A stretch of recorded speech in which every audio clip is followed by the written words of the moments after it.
What's going on, wrestling fans? This is the Enhancement Talent. I'm The Rob from 106.1 KISS FM alongside. I'm Aaron Cornish with 99.5 WKDQ. We were thinking today we talk about TNA.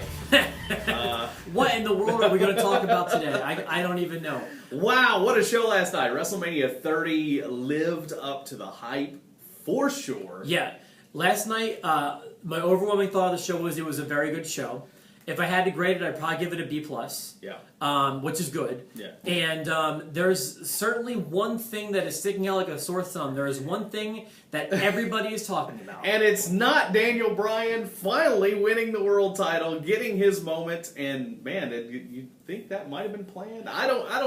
I like to think it's not, but everybody's talking about The Undertaker today and Brock Lesnar. It's an amazing show when, after all the Daniel Bryan stuff happened, the one thing people are talking about was the match that I was sure was going to go the other way. And everyone was. And if you're watching at home, you know you did too. Don't even act like you didn't. And I wish, and that two guys like us who've been watching wrestling our entire lives and think we have a pretty good grasp on how things are going, I wish I'd have had this camera here last night to see your reaction. I don't know what my reaction was, but I saw your face, and I have never seen your jaw drop so far to the floor. We both just, really? Yeah, your mouth is wide open too. The streak is done? Like, is this for real? It was great because, it seemed like everyone was legitimately surprised to the point where I'm not positive the ref even knew what was about to happen. It's very possible. I think the guy working the sound didn't know what was going to happen. I mean, how long did it take his music to play? A while, and even Heyman seemed like he didn't know what was going to happen.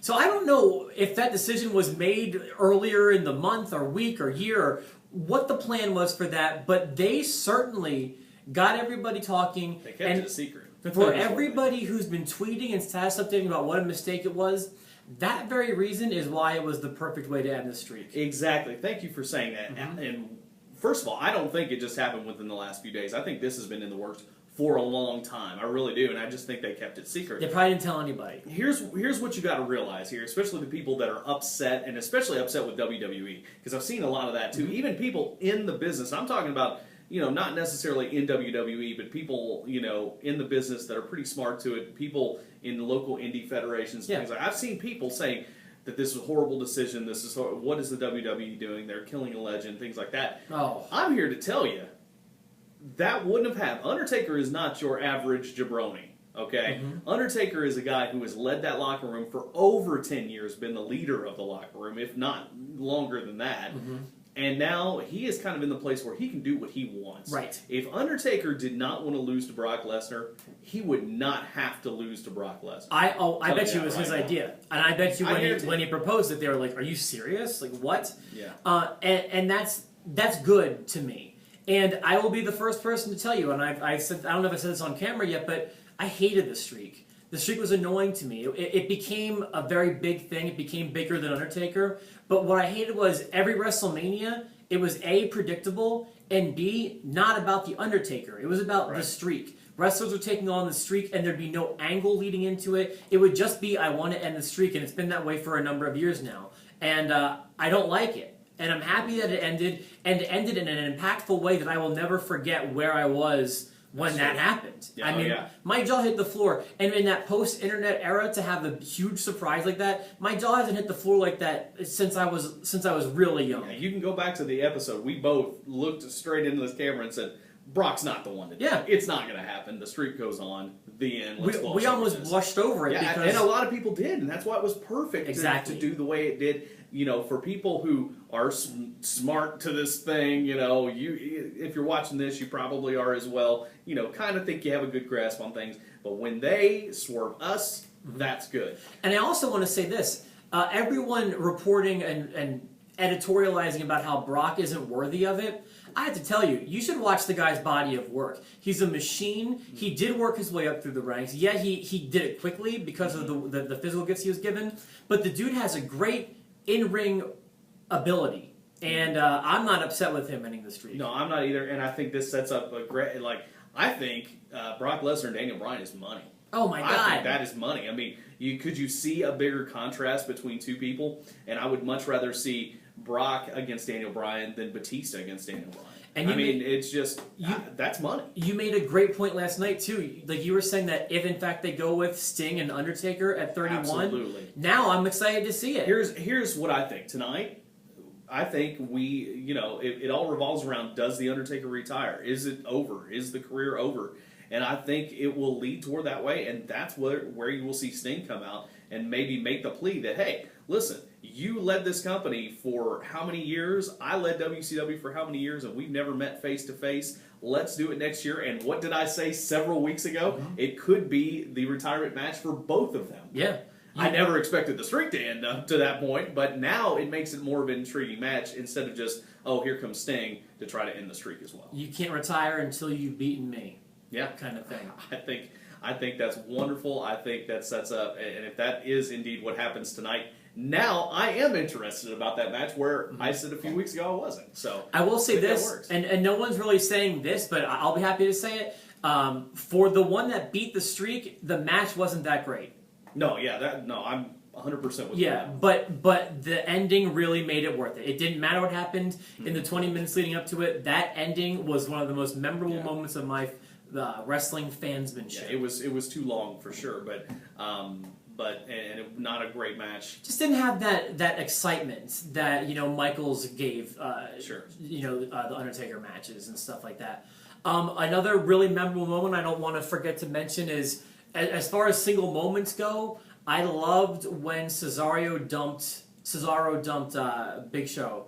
Oh. Lifting him up, and not only that, holding him. Yeah. It just looked visually impressive. Big Show, I don't even feel like he was helping him at all. No. And he just went over, and Cesaro just looked like the king of the world after that. I loved that. He looked like gold after the pre-show interaction with Swagger, and then going on and being in the Battle Royal. As soon as I saw him in that Battle Royal, I knew that this was the guy he was going over in this thing.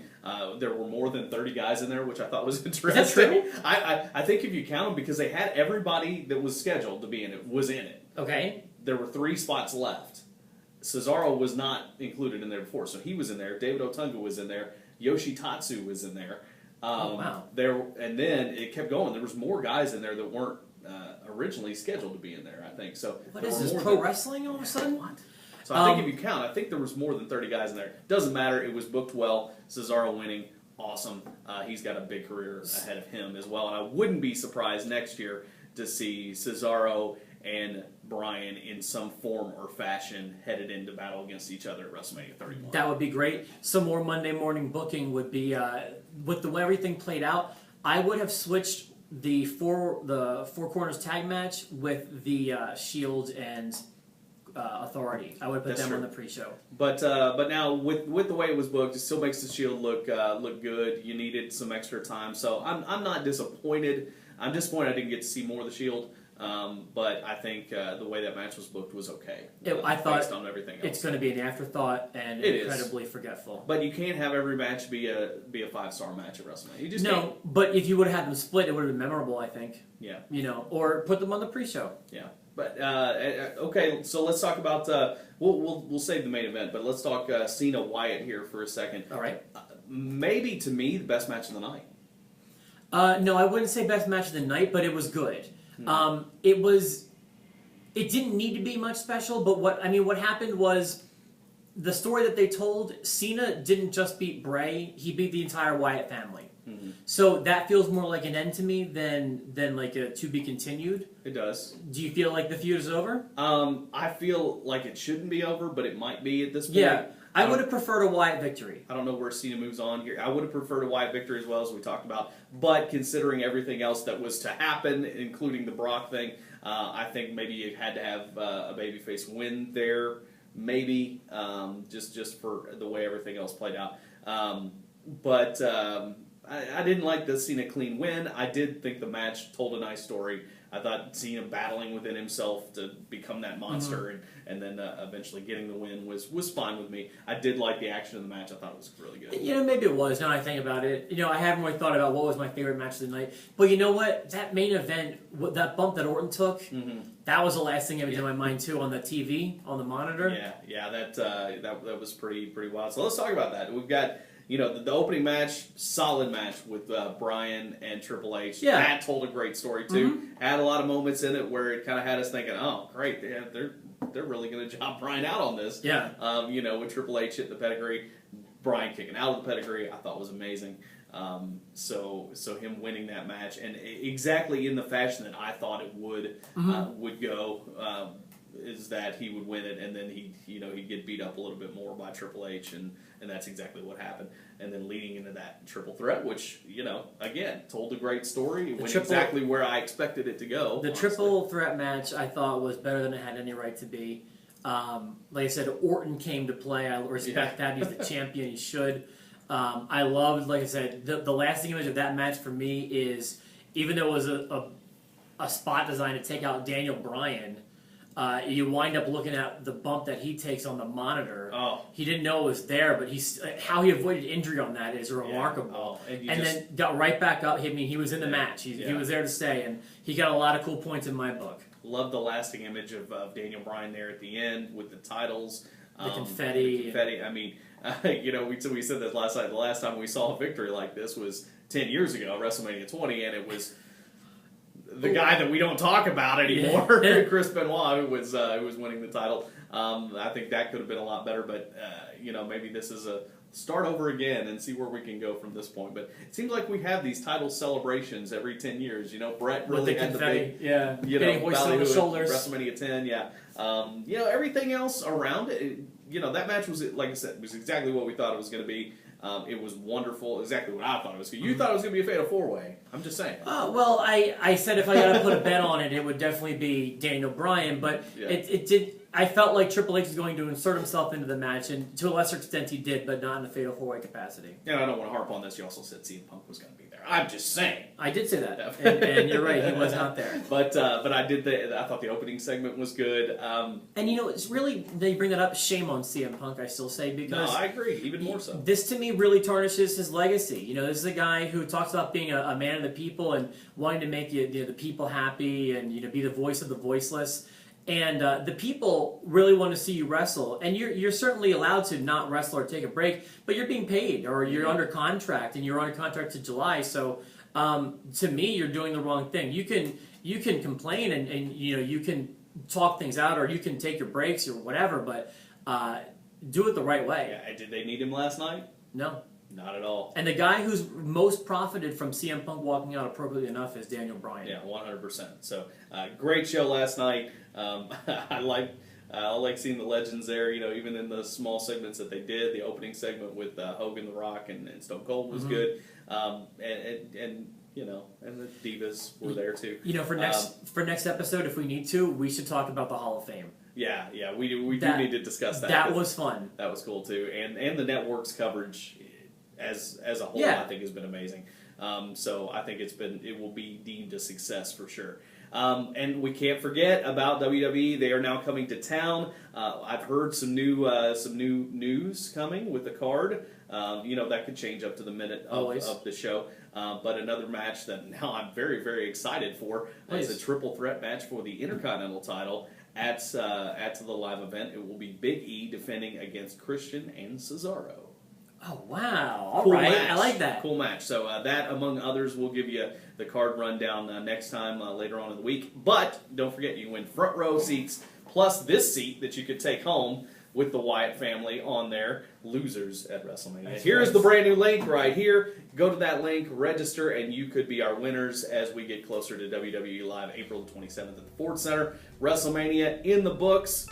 And great job last night. Plenty more stuff to come. I'm sure a great show tonight on Raw. Thank you for joining us. This is Enhancement Talent.